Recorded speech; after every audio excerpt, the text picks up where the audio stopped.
नमस्कार, स्वागत दोस्तों। Welcome to Aarohan education. Welcome to electromagnetics for electronic students. ये इलेक्ट्रॉनिक स्टूडेंट्स के लिए हैं जिसमें हम लोग इलेक्ट्रोमैग्नेटिक्स पढ़ेंगे गेट और ईएससी दोनों के लिए। काफ़ी वास्ट सिलेबस हैं, शायद आप एक सेमेस्टर में भी नहीं पढ़े होंगे। अलग अलग सेमेस्टर्स में पढ़ते हैं, अलग अलग टॉपिक्स में। तो गेट में इलेक्ट्रॉनिक स्टूडेंट्स के लिए इलेक्ट्रोमैग्नेटिक्स एक छोटी सी टॉपिक नहीं है, वो एक ऐसी टॉपिक है जो अलग अलग सेमेस्टर्स में फैला हुआ है, अलग अलग सब्जेक्ट्स में फैला हुआ है, लेकिन यहाँ पे एक ही सब्जेक्ट के नाम से हैं, वो इलेक्ट्रोमैग्नेटिक्स हैं। ये ईसी स्टूडेंट्स के लिए हैं, इलेक्ट्रॉनिक स्टूडेंट्स के लिए। ईएससी का भी लगभग सेम सिलेबस है, सेम टॉपिक्स हैं, इतनी ही वेटेज हैं जितनी गेट में है, सिलेबस भी लगभग वही है।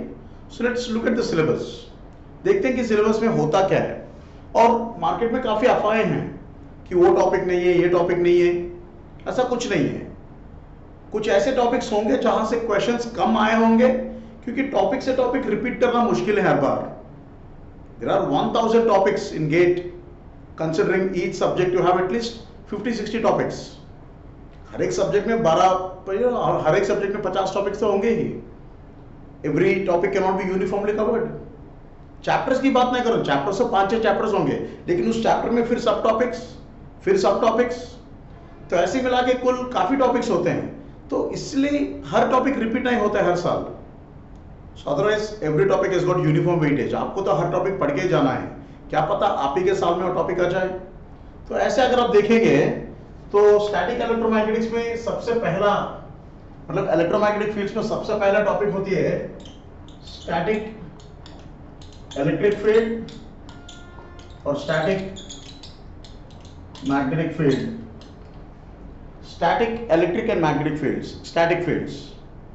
इसमें आपको divergence, curl, maths, vector calculus, coordinate systems सब कुछ कवर करना पड़ता है।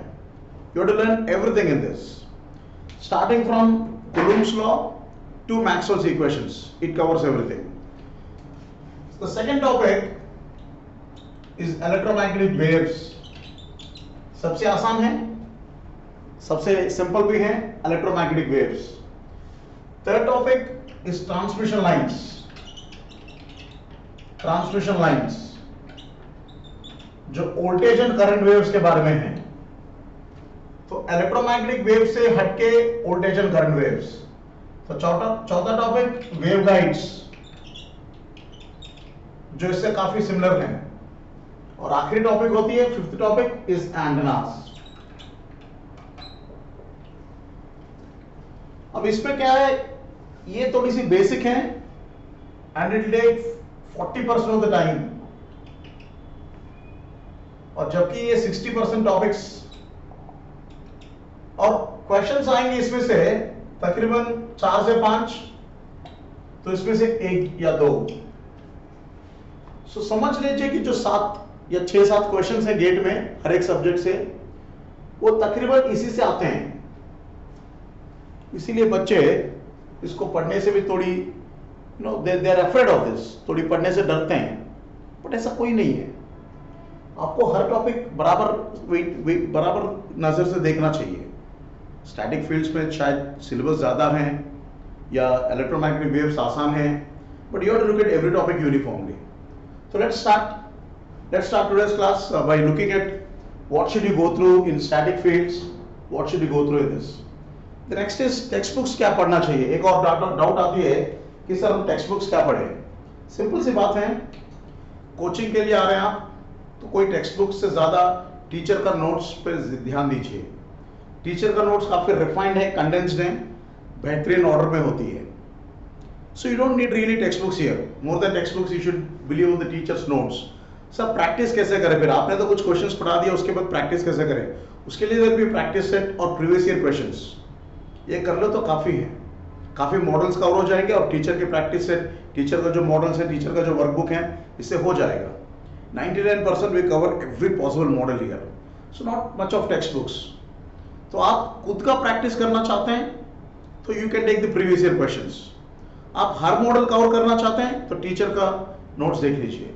सो this is the backdrop that I wanted to have.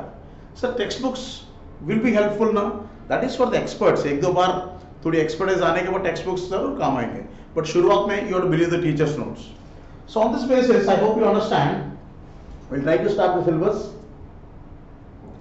we'll try to start the first chapter. तो फर्स्ट चैप्टर में क्या होता है देखिए कि first chapter all depends on your understanding of coordinate systems. यानी फर्स्ट चैप्टर समझने के लिए स्टूडेंट्स को कोऑर्डिनेट सिस्टम्स की सख्त जरूरत होती है, वेक्टर कैलकुलस की सख्त जरूरत होती है. सो आज का क्लास हम लोग कोऑर्डिनेट सिस्टम से शुरू करते हैं. Let's start off the discussion today with coordinate systems which is the basic EMT को समझने के लिए. Now the doubt comes, why do we need coordinate systems? तो उसके लिए एक छोटी सी बेसिक देखिए, that is look at a small introduction to fields. Field का मतलब होता क्या है देखिए. माना कि आपके पास कुछ वोल्टेज हैं, यानी कुछ चार्जेस हैं जो एक भीड़ बना के हैं. There are the charges which are forming a accumulation of a group.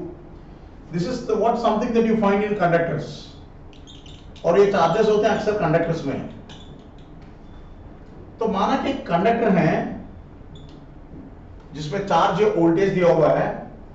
इस कंडक्टर के आसपास चारों तरफ in the 3D space you find the effect of this conductor, you find the effect of this voltage, that is called as electric field. जैसे मान लीजिए एक आग है, एक फायर है, उसकी वजह से गर्मी आती है चारों तरफ, कोने कोने में, काफी दूर तक. तो आग के जैसे आसपास गर्मी होती है, जबकि गर्मी या टेम्परेचर दिखता नहीं है, आग दिख जाता है. ठीक है, ऐसे वो कंडक्टर या उसके अंदर वोल्टेज, वो आग मान लीजिए, तो आसपास जो गर्मी होती है वो इलेक्ट्रिक फील्ड है, जो कि 3D में स्प्रेड आउट है. इसीलिए कोऑर्डिनेट सिस्टम की जरूरत पड़ती है. That's the necessity of coordinate systems. ठीक ऐसा ही अब वोल्टेज की बात हटाइए एंड से करंट, यानी चार्ज ही है लेकिन अब चलने लगी है वो. So you got a current because of moving charges, जो कंडक्टर में ही होता है. करंट भी कंडक्टर के अंदर ही होता है. इसके चारों तरफ 3D स्पेस में मैग्नेटिक फील्ड रहती है. So what is magnetic field? Magnetic field is something that you find around the conductor and that too around a current carrying conductor. जब ये करंट या वोल्टेज डीसी है, यानी टाइम इनवेरिएंट है, time के साथ नहीं बदल रही है, टाइम के साथ नहीं बदल रही है, तो ये जो इलेक्ट्रिक और मैग्नेटिक फील्ड बनती है, इसे स्टैटिक बोलते हैं. कि भाई ये भी टाइम के साथ नहीं बदलती है, ये भी समय के साथ नहीं बदल रही है, लेकिन ये स्पेस यानी दूरी के साथ बदल सकती है, ये दिशा के साथ बदल सकती है. सो दूरी के साथ बदल सकती है, दिशा के साथ बदल सकती है. That is what we say space varying field. So space varying field can be static and time invariant. वो दूरी और दिशा के साथ बदलते हुए समय के साथ ना बदल सकती है, वो होती है स्टैटिक फील्ड, जो अक्सर एक डीसी वोल्टेज या डीसी करंट से आती है. अब बारी जब एसी वोल्टेज या एसी करंट की आती है या हार्मोनिक्स की आती है, तो शायद हम लोग डिस्कस करेंगे. We will be discussing it in the under the heading of time varying fields. शायद वो सेकंड चैप्टर में आएगा. तो फिलहाल फर्स्ट चैप्टर में हम लोग सिर्फ स्टैटिक फील्ड्स की बात करते हैं, डीसी वोल्टेज और डीसी करंट की वजह से. This being the introduction, it's very clear for us कि काफी साफ है कि हमें 3D स्पेस का काफी अंदाजा चाहिए. हमें we need a very good clarity of 3D space,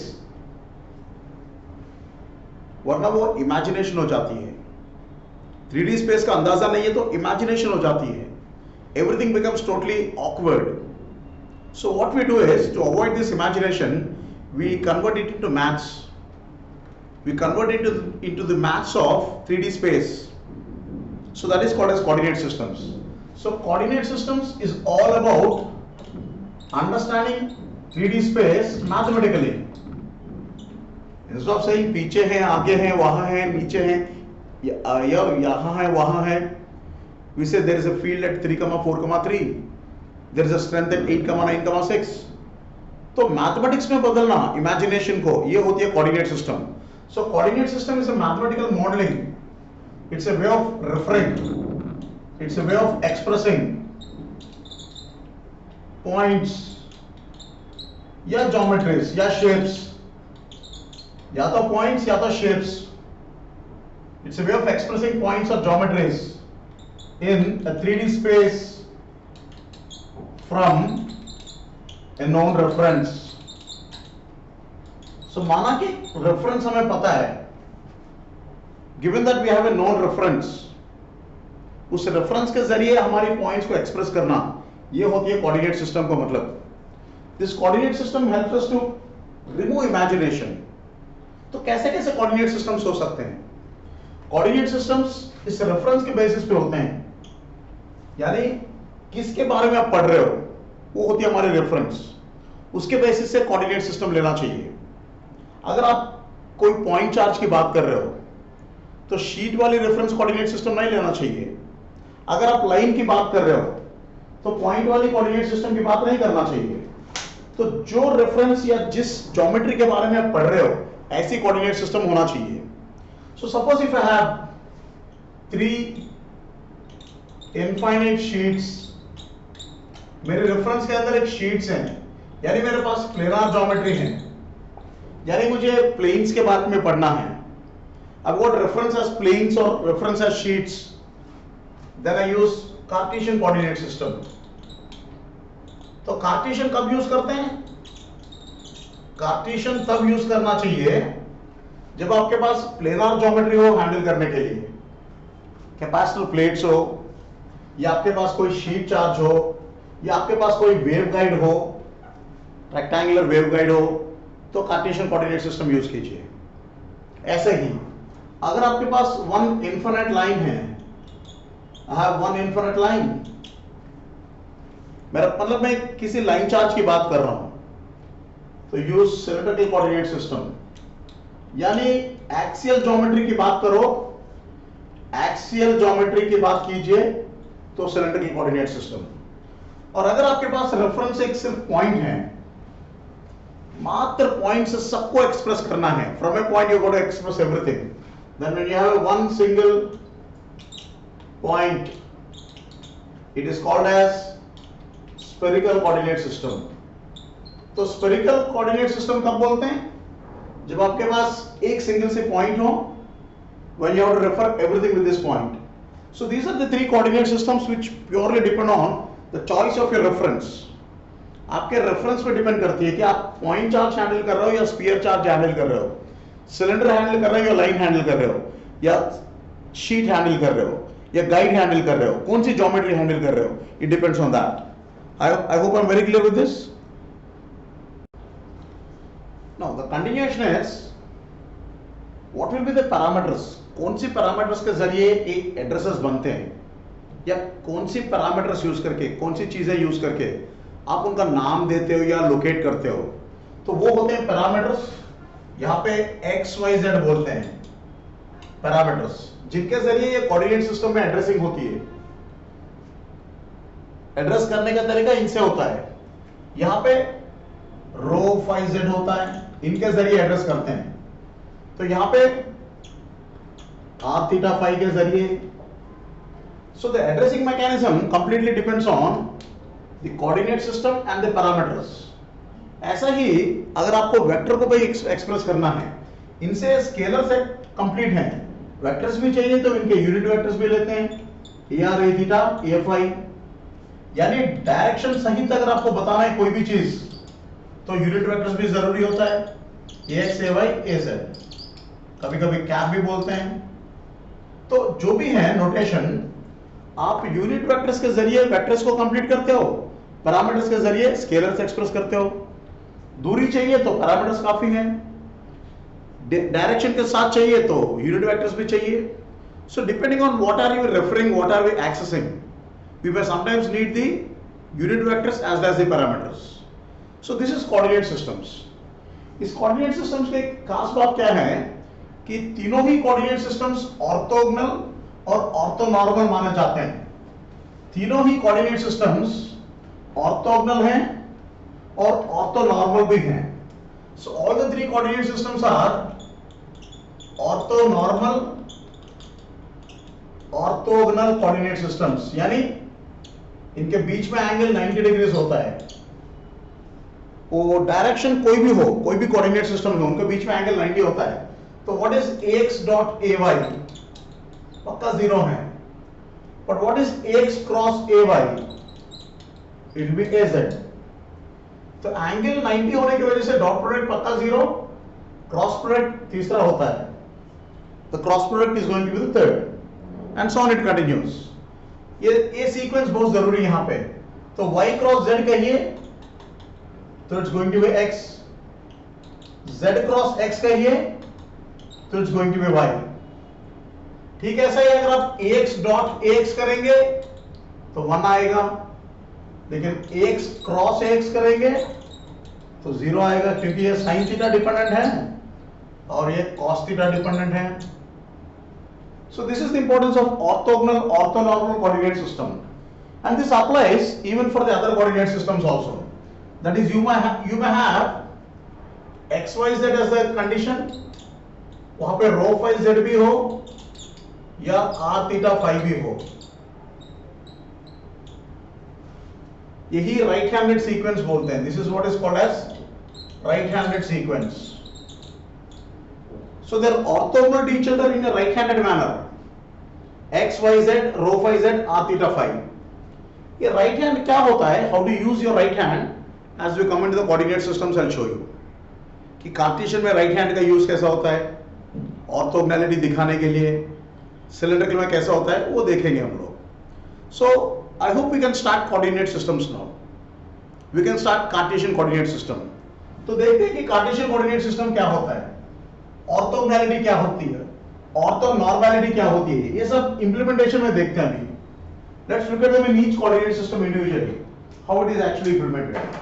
starting with Cartesian coordinate system. Cartesian coordinate system is where being 3D,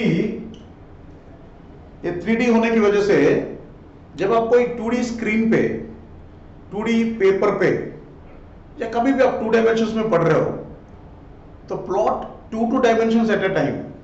that is, यदि आप इस बोर्ड को XY के रूप में यूज कर रहे हो तो Z को बोर्ड में मत दिखाइए, Z को बोर्ड से बाहर रखिए ताकि वो बोर्ड पे ना आ जाए. Don't try to show it like this. ये तीसरा डायमेंशन है Z, जो इन दोनों डायमेंशंस के साथ ओवरलैप नहीं करना है, तो उसे बोर्ड से बाहर ही रखिए. इस प्रोसेस में इसे राइट हैंडेड बोलते हैं, क्योंकि पहला फिंगर जब पहली पैरामीटर की ओर आ रही है, second is in y, third is in z. x y z, ये होती है राइट हैंडेड का मतलब. ठीक है. ऐसा है कि राइट हैंड जब फोल्ड होती है तो अपने फिंगर्स एंटी क्लॉकवाइज फोल्ड होते हैं. The fingers fold like this और z बोर्ड से बाहर. x y z, ये राइट हैंडेड सीक्वेंस इसी के तरीके से ड्रॉ करना है आपको. फिर यहां से अगर आपको yz प्लेन देखनी है तो यूं तरीके से yz देखिए, तो बोर्ड से बाहर रखिए x को. जो डायमेंशन बोर्ड से बाहर होना चाहिए वो बोर्ड से बाहर ही होना चाहिए. और फिर z x, तो y बोर्ड से बाहर, ताकि बोर्ड को 3D में कभी नहीं देख रहे हैं, बोर्ड को हमेशा 2D में ही यूज कर रहे हैं, ताकि इससे क्लैरिटी रहती है. जैसे इस वाले डायग्राम में देखिए, मान लीजिए अगर हमने x भी बोर्ड पे ही दिखा दिया, तो अगर किसी को दिखाना है कि नेगेटिव z किधर है, तो हम बोलते हैं कि भाई ये नेगेटिव z है. लेकिन ये तो ay प्लस az हुआ ना, वो ay प्लस az भी है, लेकिन आप क्या बोल रहे हो, भाई यही नेगेटिव z है. तो आप नेगेटिव x को किसके ऊपर प्रोजेक्ट कर रहे हो, ay प्लस az पे, जो कि बहुत बड़ी गलती है. So that's why we should not use the third dimension on the board. तीसरी डायमेंशन बोर्ड से बाहर ही रखिए उसको. This is the first mantra of learning Cartesian coordinate systems. ये सबसे पहला बेसिक रूल है Cartesian coordinate system पढ़ने से पहले, कि भाई दो डायमेंशंस एक साथ देखिएगा. सेकंड थिंग, ये पैरामीटर्स का डेफिनेशन क्या है? How do you define parameters? you define the parameters x, we define the parameters y, we define the parameter z. What is x defined as? x का definition क्या है? x का मतलब ये मत बोलिए कि यहां से दूरी है, no it's not from the origin, ये yz प्लेन से दूरी है, यहां से दूरी है x, it's a distance from the yz plane. जब पॉइंट यहां पे हो तो वही पॉइंट यहां पे है तो दिस इज x, वही पॉइंट यहां पे है तो this is x। So what is x? Perpendicular और ऑर्थोगोनल डिस्टेंस, परपेंडिकुलर डिस्टेंस और orthogonal distance from yz plane, इसी को बोलते हैं नॉर्मल डिस्टेंस। नॉर्मल डिस्टेंस तो x क्या है? एक प्लेन से दूरी है, ना ऑरिजिन से ना x एक्सिस के अलोंग दूरी, ये नहीं बोलना चाहिए। तीन प्लेन में से एक प्लेन से दूरी है x। अब यहां पे अगर मैं ये बोलूं कि there is a definition called as y and z, it will be exactly the same now, ये वही होगा। हाँ, x की रेंज क्या हो सकती है? माइनस इंफिनिटी से प्लस इंफिनिटी, इस तरफ जाइए तो प्लस इंफिनिटी, इस तरफ जाइए तो माइनस इंफिनिटी, तो range is of course the same, right? Now second thing is y and z will be exactly same. y will be distance from zx plane, z will be distance from xy plane, तो यहां पे कुछ खास नहीं है, that's exactly the same. But I'll ask you a small question now. एक थोड़ी सी ambiguity देखिए यहां पे, बच्चे कैसे कंफ्यूज होते हैं देखिए। What is the shape of all the points defined with x is equal to constant? वो शेप क्या होती है जहां हम x बराबर बोलते हैं, x is equal to constant, इसका शेप क्या होता है? What is the shape of all the points defined with x is equal to constant? It is this, this is what it is. तो x से बराबर मतलब सबका x सेम है, सो ये प्लेन है जो पैरेलल है yz प्लेन को, it's a plane parallel to yz plane. Interestingly it is no doubt a plane perpendicular to, it's a plane perpendicular to x axis, वो x axis को भी perpendicular है, वो x axis को भी perpendicular है, yz को parallel भी है। These small definitions give you clarity. ये छोटे छोटे डेफिनेशन से ही क्लैरिटी और समझ में आना ज्यादा होती है। ठीक ऐसा ही अगर हम ये बोले कि what is the shape of x is equal to constant and y equal to constant for all z, वो शेप क्या है जिसका x और y दोनों कांस्टेंट हैं? तो y कांस्टेंट यानी ये वाली plane, so this is the line, so x constant y constant का intersection for all z,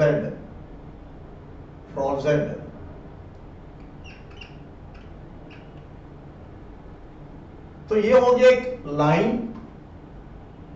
which is parallel to z axis. तो x कांस्टेंट एक प्लेन है, y कांस्टेंट एक और प्लेन है, तो x y दोनों कांस्टेंट हैं, तो ये लाइन है, a line which is parallel to the z axis. I hope you are getting this. तो इस तरीके से कोऑर्डिनेट सिस्टम पढ़ना चाहिए, काफी प्रैक्टिस भी हो जाएगा आपको धीरे धीरे, जैसे जैसे हम लोग एप्लीकेशंस करते हैं तो और भी प्रैक्टिस होती है। और मैं भी हर जगह जहां पे भी कोऑर्डिनेट सिस्टम की जरूरत होती है मैं इन चीजों को रिपीट करते रहता हूं। ये नहीं कि एक बार हमने कोऑर्डिनेट सिस्टम पढ़ा दिया तो बस वहीं पे खत्म। एक बार हमने कोऑर्डिनेट सिस्टम पढ़ा दिया तो उसका मतलब कि वो हर जगह रिपीट होती है और उसके बाद हम भी उसके साथ दोहराते रहेंगे। ठीक ऐसा ही यूनिट वेक्टर्स का डेफिनेशन क्या होता है? What will be the definition of the unit vectors ax? X unit vector होता क्या है? X unit vector is always a direction, उसके मैग्नीट्यूड 1 है लेकिन एक दिशा है, वो direction of maximum increase of x.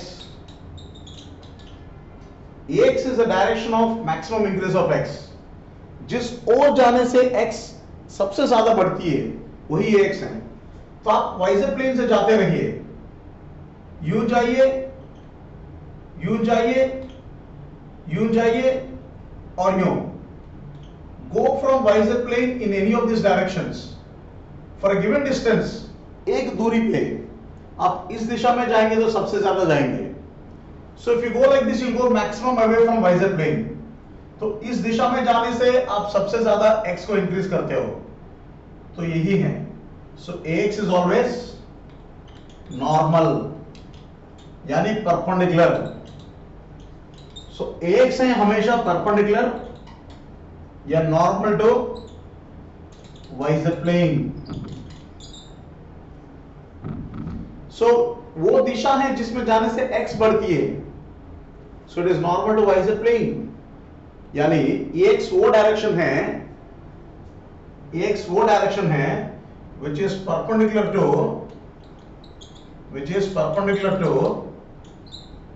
x is equal to constant plane.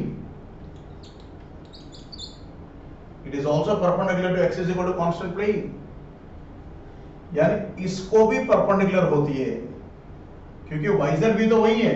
Visor is nothing but x is equal to 0 plane. तो x is equal to 0 को perpendicular कहिए या x equal to constant को कहिए. That's what is Ax. These are the basics about Cartesian coordinate systems, and I'm sure you should be knowing all these things. इनमें किसी को दिक्कत नहीं होती है. दिक्कत आती है सिलेंड्रिकल और स्फेरिकल में. Cylindrical especially with angles, directions. So let's start about cylindrical coordinate systems. देखते हैं कि cylindrical coordinate systems में ऐसे बेसिक्स कैसे होते हैं.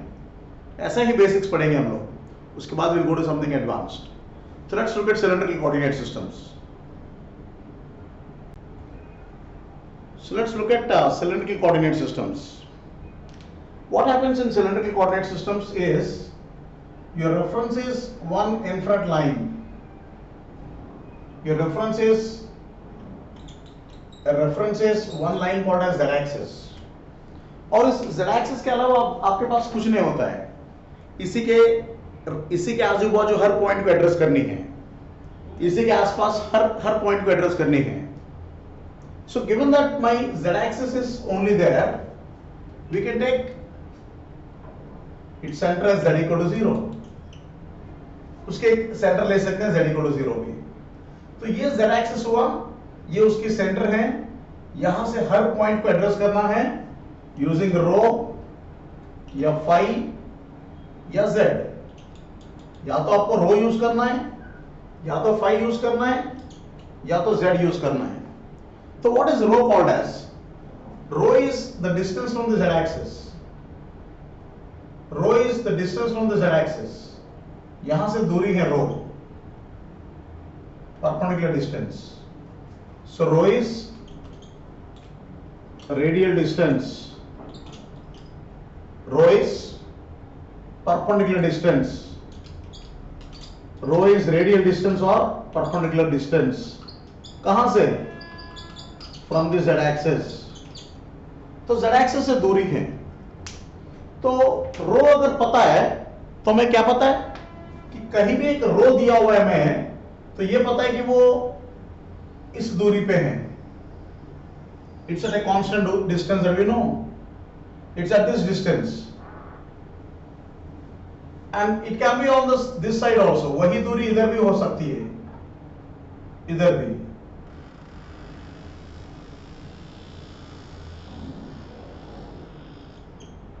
And that row can be for even around it. उसके चारों तरफ भी हो सकती है. यानी बोर्ड पे ही नहीं हो सकता है पॉइंट, बोर्ड से आगे भी हो सकता है, बोर्ड के पीछे भी, बोर्ड के किसी भी तरफ. This is what is rho is.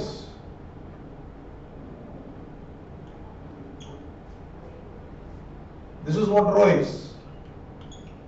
So rho constant का जो शेप होती है, जो ज्योमेट्री होती है, it is a concentric cylinder. Rho equal to constant is always an concentric cylinder. इस लाइन के साथ कॉन्सेंट्रिक है. What is phi? Phi is nothing but the direction. Phi is nothing but the angle from the z-axis. It is around the z-axis.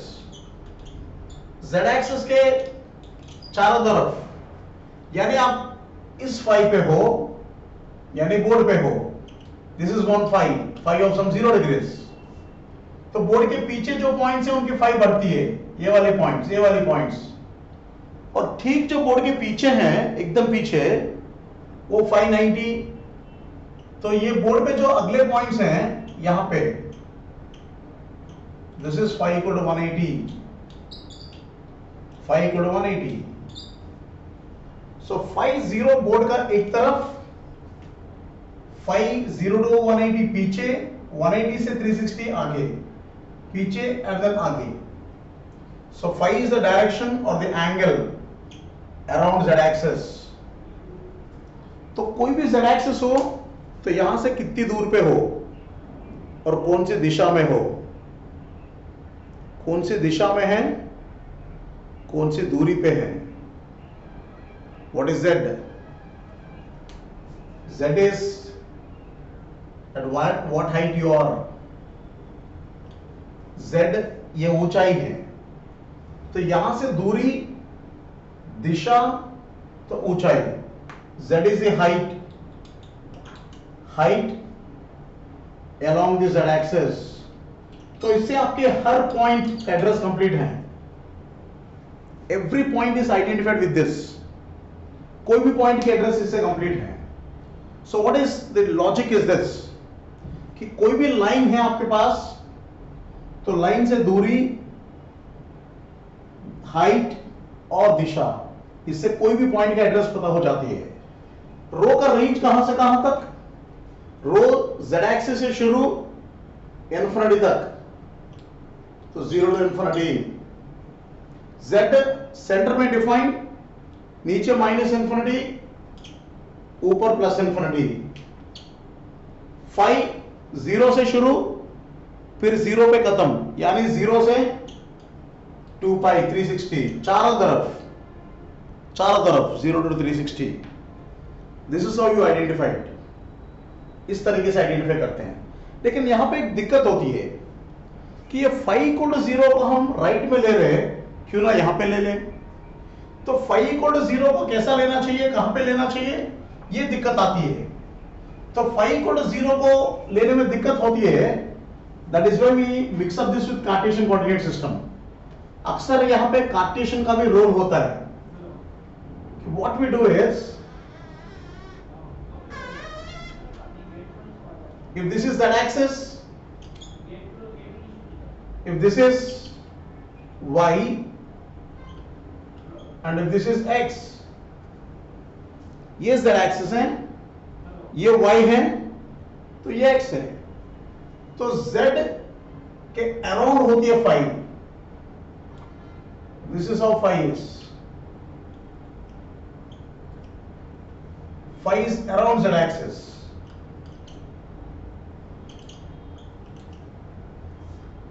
So what we generally do is we see the top view. यहां से एक बार top view देखिए, यानी z को board से बाहर रखिए, z को बोर्ड से बाहर रखिए. तो ये हुआ x, तो ये हुआ y, तो दिस इज फाई.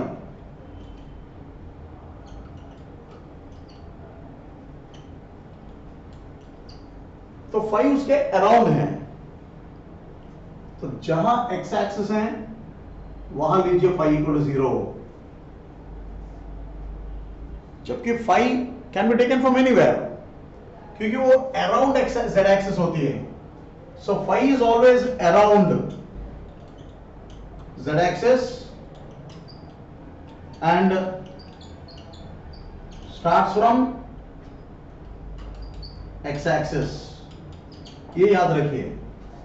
तो इस बोर्ड में ये y दिख रही है, यानी यहां पे फाई कितनी है, यहां पे फाई इज 90, ये फाई इज 90।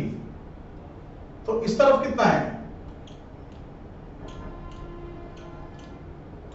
फाई इज 270, और x जो बोर्ड से बाहर है फाई 0 है। सो सिलेंड्रिकल अपने आप में एक इंडिपेंडेंट कोऑर्डिनेट सिस्टम है, इसमें कार्टेशियन दिखाने की जरूरत नहीं है, लेकिन दिखाने से फायदा यह है कि आप फाई का शुरुआत दिखा सकते हो। You can show where phi is starting from. तो z एक्सिस के अराउंड जो फाई होती है हर एक दिशा में, वो इस वाली दिशा में 0 शुरू होती है। This is where cylindrical depends on Cartesian. तो ऐसा ही अगर आप थोड़ी और ध्यान से देखिए तो xy का भी रिलेशनशिप रो फाई के साथ बनती है। तो माना कि दोनों में z कॉमन है। अब कोई भी एक पॉइंट उठा लीजिए, यहां पे x, y, कुछ भी z 0 हुआ तो पॉइंट बोर्ड पे, z बोर्ड से बाहर हुआ तो z is any non zero value. तो z0 बोर्ड पे, z नॉन जीरो बोर्ड से बाहर, तो ये होगा x, y, z। तो this is y, this is x, rho phi x axis से शुरू। So you can see rho phi coinciding with xy. You can see that rho phi is coinciding with xy. So what is x is equal to rho cos phi, y is equal to rho sin phi, z is equal to z। x रो के साथ related है, y रो के साथ related है। So what is rho equal to root of x square plus y square rho। What is phi equal to tan inverse of y by x। तो z दोनों में common है, z is common in both the coordinate systems. Rho और phi की जगह पे x and y होते हैं। तो xy can always be interlinked with rho phi, xy can not be interlinked with z, क्योंकि z अलग डायमेंशन है, दोनों अलग हैं। ऐसा कि रो फाई को z से लिंक नहीं कर सकते हैं, लेकिन रो फाई जिस प्लेन पे है उसी प्लेन में xy भी है, जिस प्लेन में xy है उसी में रो फाई है। That's what is rho is. I hope you understand cylindrical coordinate systems. आपकी रेफरेंस बदल जाती है तो कोऑर्डिनेट सिस्टम थोड़ी बहुत बदल जाती है। रेफरेंस बदल गई तो कोऑर्डिनेट सिस्टम बदल गई, एड्रेस करने का तरीका बदल जाती है। So what will be unit vectors a rho? What will be a phi? Let's have a look at it once. So coming to cylindrical coordinate systems and the unit vectors, यानी parameters अगर आपको पता है तो unit vectors भी मालूम होना चाहिए। So how do you define unit vectors? यानी यहां पे दिशाएं कैसे होते हैं? What is a rho? What is a phi? What is AZ? यानी यहां पे दिशा, यहां पे directions. Watch out this z axis, watch out this z axis. यदि आपका z एक्सिस ये हुआ तो what is arrow? Arrow is the direction which if you go rho will increase by maximum. It is the direction of increase of rho to the right or to the left. It can be out of the board, it can be behind the board, it can be out of the board, it can be behind the board, it can be in any of these directions. So arrow is radially outward. ये arrow की जो direction होती है वो सिर्फ यहां पे नहीं, हर जगह रेडियली आउटवर्ड। तो go away from the z axis. इसका टॉप व्यू देखिए तो और भी बेहतर है। If you look at this z axis, this is arrow, this is arrow, arrow, this is arrow, This is arrow. So what is arrow supposed to be? Unlike ax, वो एक दिशा में नहीं होती है, चारों दिशाओं में होती है. That is why we say arrow is radially outward from the z-axis. Radially outward from the z-axis. और ऐसा भी होता है कि एरो में ये वाली एरो और ये वाली एरो को सम कर लीजिए तो जीरो भी हो जाती है. The sum of arrow in this direction and arrow in this direction can also be zero. The sum of arrow here and arrow here can also be zero. So arrow vectors का sum जरूरी नहीं कि हमेशा non zero हो. तो arrow vectors can also have the sum zero because ये arrow acting in phi zero direction है, तो ये arrow acting in phi 180 direction है. ये दोनों arrows कैंसिल भी कर सकते हैं. This is radial vector means. Light coming from a tube light is an excellent example of arrow vector. Light coming from a tube light. What is a phi then? ये phi वो दिशा है जिसमें जाने से phi बढ़ जाती है. तो यूं बाहर आइए बोर्ड से और यूं अंदर जाइए. This is a phi. This is a phi. So ये phi वो डायरेक्शन है जिसमें जाने से phi बढ़ जाती है. तो phi will increase as you go like this. Z axis के around जाइए तो phi बढ़ती है. This is a phi direction. तो ये phi हमेशा tangent के रूप में होती है. It is tangential. It's tangent like this. It's tangent like this. So ये phi is tangentially around. ये phi is right-handedly anti-clockwise. So ये phi is tangentially around z-axis.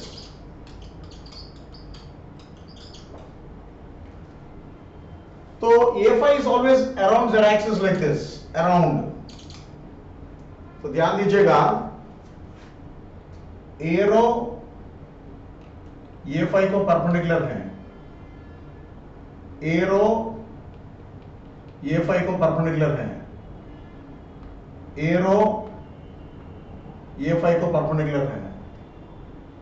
So arrow is perpendicular to a phi. अब इन दोनों को perpendicular AZ. क्यों AZ? It's linearly along z axis. It is linearly along z axis. तो z के along जाते रहिए. Go along with z. Go along with z. तो ये हुआ AZ. ये हुआ AZ. So arrow is perpendicular to a phi is perpendicular to AZ is perpendicular to arrow. ये है right handed का मतलब. And you can check this with the right hand. इसको right hand से आप check भी कर लीजिए. कि take your first finger and put it in row. ये row के along put कीजिए. तो phi आया second finger के along phi. तो Z बोर्ड से बाहर. तो Z थंब के along आ रही है. रो phi Z. ये भी देखिए रो phi Z. तो कहीं भी आप देख लीजिए, पहली फिंगर के along रो है तो दूसरी के along phi है, तो Z बोर्ड से बाहर. Rho phi Z are orthogonal to each other, right-handed sequence. तो angular vector a phi, radial vector arrow, linear vector AZ. These three are very important. They are the critical ways of understanding cylindrical coordinate systems. Hope you got it. So we can meet in the doubt session again whenever you have doubts on these topics. और ये topic ऐसा भी नहीं कि एक बार में हो गया. It's not that you just finish it once. These topics will be revised again. जैसे मैं कभी इलेक्ट्रिक फील्ड के बारे में बात कर रहा हूँ, of a line charge, it's radial. Magnetic field of a current wire, it's angular, a phi. तो ये phi के लिए magnetic field is the best example. Arrow के लिए electric field of a line charge. So all these are quite critical, useful for us. ये सब पक्का काम आएंगे भी। सो this is Cartesian cylindrical coordinate systems in the very basic level, बहुत ही basic level पे है ये। अब इससे थोड़ी आगे जाइए तो spherical coordinate systems. So let's look eight spherical coordinate systems. एक बार देखते हैं कि स्फेरिकल कैसा होता है। Right, if you superimpose Cartesian coordinate systems and cylindrical coordinate systems, watch it how it looks like। यानी आप Cartesian और cylindrical को दोनों एक साथ देखिए। That is for a fair idea, for a better idea, look at a diagram in which there is Cartesian parameters, cylindrical parameters, and Cartesian unit vectors and cylindrical unit vectors. That is, watch out a diagram like this, where there is x, y and z is out of the screen। Given this situation, कोई भी point उठा लीजिए यहां पे, तो इस point पे ये होती है ax, normal to y is the plane. तो ये हुआ ay, दिस इज ay। तो a rho is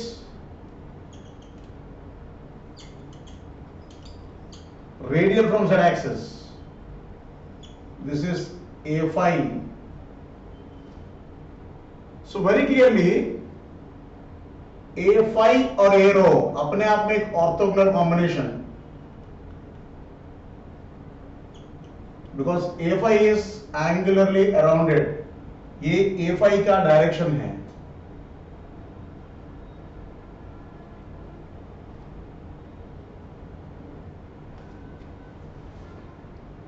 This is arrow।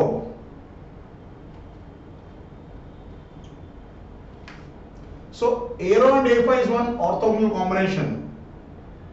अब ax और ay एक और orthogonal combination है, ये भी एक orthogonal combination है। So this is how you understand both the coordinate systems together। ये एक random point था जिसमें z दोनों में बाहर है, z दोनों में बाहर है। अगर आप पॉइंट यहां पे ले लीजिए तो ये हुआ ax, ये हुआ ay, और ये ax के साथ ही एरो भी कोइंसाइड कर जाती है, और इस ay के साथ ही a phi भी कोइंसाइड कर जाती है, और दोनों में az बोर्ड से बाहर। सो ax का डायरेक्शन हमेशा एक ही दिशा में होती है, ay का हमेशा एक ही दिशा में, लेकिन एरो और a phi का उस पॉइंट पे भी डिपेंड करती है। पॉइंट यहां पे ले लीजिए तो एरो a phi का बदल गया, पॉइंट यहां पे ले लीजिए तो एरो a phi का बदल गया, पॉइंट यहां पे ले लीजिए तो बदल जाती है। सो depending on the point it keeps dynamically changing. तो पॉइंट के साथ एरो a phi बदल सकती है, कभी ये एरो हुआ तो कभी ये हुआ तो कभी ये हुआ, तो this is a phi। So arrow a phi totally changes depending on the point। ये coordinate systems cylindrical है। This is the beauty of cylindrical coordinate systems। Let's move on to spherical coordinate systems। उसकी हल्का से basics देखते हैं। Look at just the basics of spherical coordinate systems now। So let's look at how you understand spherical coordinate systems। Cylindrical at least the reference is better off, थोड़ी बहुत बेहतर है reference कि एक भाई लाइन है। Spherical all you have is just a point, और इस पॉइंट के आसपास हर एक पॉइंट को एड्रेस करनी है। So since it's one single point, the parameters are more complicated as r theta phi. Parameters थोड़े और कॉम्प्लिकेटेड हो जाते हैं। So the parameters will be now one distance and two directions. तो how do you address them? The addressing mechanism may become complex if it is just a point। तो हम लोग क्या करते हैं कि एक और लाइन भी इसमें लेते हैं, जबकि रेफरेंस यही है, लेकिन एक लाइन एडिशनल होती है, वो z एक्सिस है, और इस z एक्सिस को हम सिर्फ थीटा का रेफरेंस के लिए यूज करते हैं। ये मत सोचे कि z एक्सिस उसका हिस्सा है, हिस्सा तो ये है, ये पॉइंट के रेफरेंस है। This is only for theta starting, ये थीटा की शुरुआत के लिए है। तो चलिए देखते हैं कि what is R. R obviously यहां से दूरी है, वो चाहे कोई भी दिशा में हो। R is the distance. So what is R suppose to be called as? Radial distance from the origin. It is radial distance from the origin. तो यहां से दूरी है। अब एक दूरी के साथ कितने पॉइंट्स हो सकते हैं? How many points can be there with the same r? There can be infinite points. With the given r there can be infinite points. और इन सभी का एड्रेस, सभी का लोकेशन इस स्फीयर पे होती है। So with the given r, there can be infinite points all on this sphere, with r going from 0 to infinity. So ये हो गया r equal to constant sphere. This is an r equal to constant sphere. What is theta? Theta यहां से vertical elevation है कि आप क्या इतने elevation पे हो। Are you at this elevation? वो चाहे इस तरफ हो या इस तरफ, कहीं भी। theta is an elevation. The theta can be here. The theta can be here. So theta is supposed to be in vertical elevation. So what happens when a theta is given to you? मतलब theta जानने का क्या मतलब है? अगर हमें एक vertical elevation पता है तो हमें यह पता है कि हम इस सर्कल पे कहीं भी हैं। With the given theta, you are anywhere on the circle on the sphere. अगर थीटा थोड़ी बड़ी है तो you are here. Theta is much bigger, you are here. Theta 90, you are here, एकदम सेंटर पे। Theta 120, Theta 180. सो थीटा 0 से लेके z axis पे थीटा 180 तक ये different Heights. This is theta. The theta can be this side also, इधर भी हो सकती है।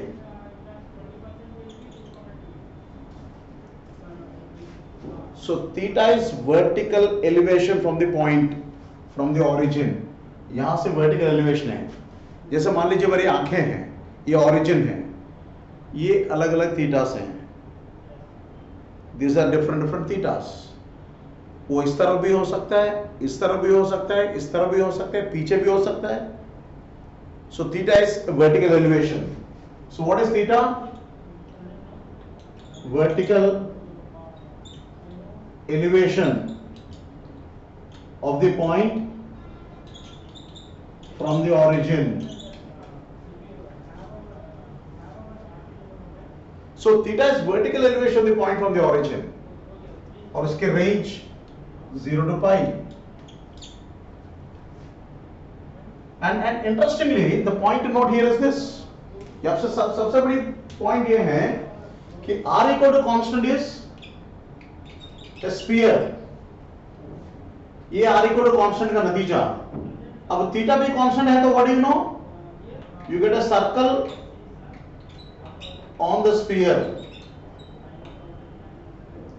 So theta will give you a circle on the sphere, and that circle can be at any height.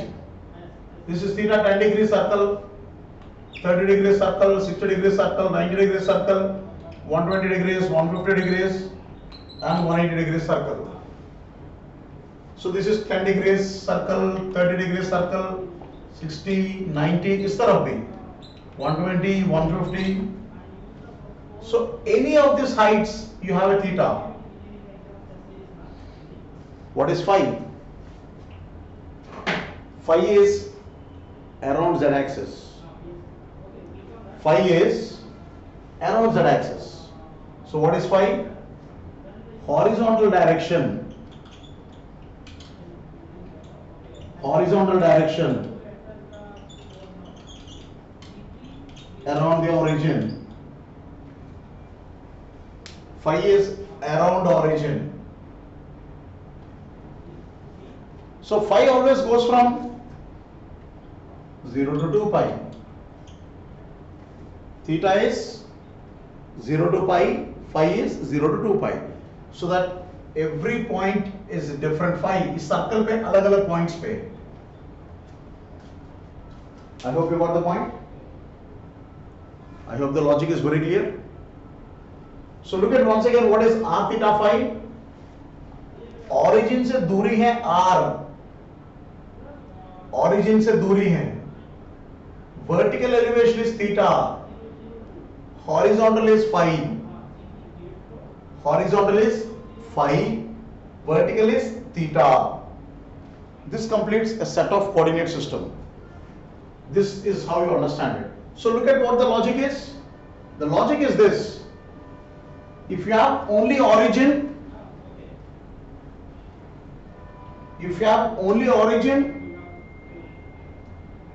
and this is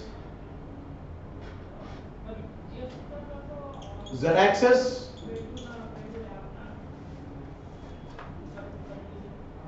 this is theta, और वो theta सिर्फ इस तरफ नहीं होता है, एक थीटा, उतनी ही थीटा इस तरफ भी हो सकती है.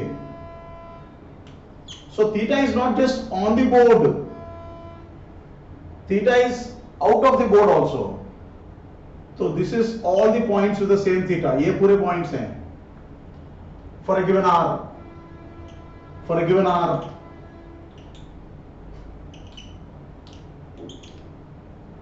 So for a given r, all the points are on a circle at a height. एक height पे हैं. So if you now look at the sphere once again, हर एक थीटा से एक एक हॉरिजॉन्टल सर्कल आती है at one height. For a given theta, you find a horizontal circle at a height. You find a horizontal circle at a height. You find a horizontal circle at a height.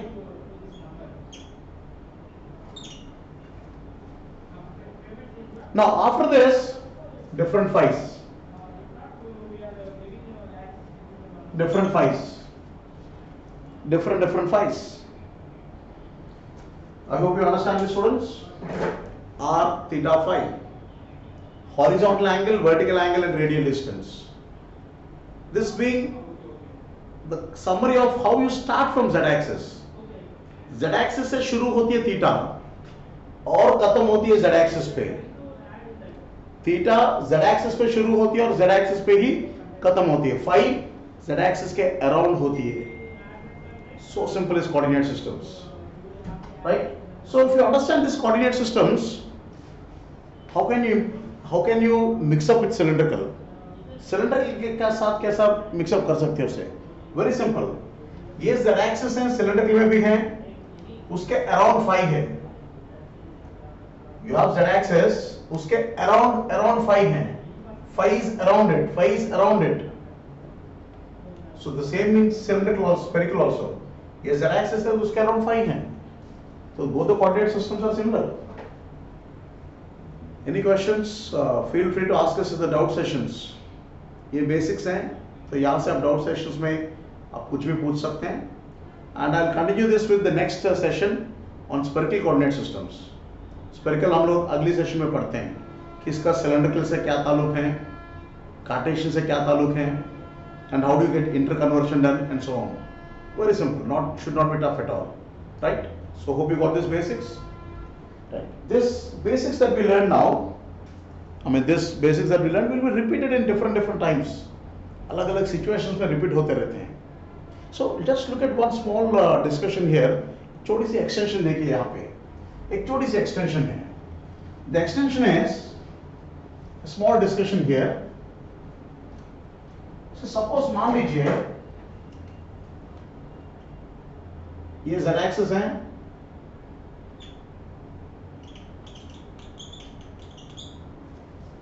और यहां से आप दूरी देख रहे हो, यहां से ऑरिजिन से नहीं बल्कि इस लाइन से ही देख रहे हो, तो ये होती है रो.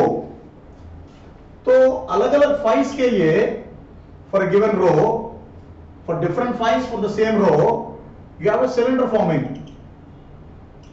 For different phi, for the same row.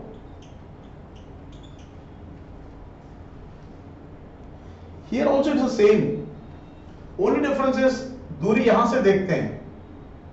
तो for a given distance, this is R. This is R. So therefore we get a cylinder. और यहां पे Z की जगह पे, यहां पे अलग अलग हाइट्स के लिए अलग अलग Z हैं, तो यहां पे थीटा है. अलग अलग हाइट के लिए अलग अलग थीटा है.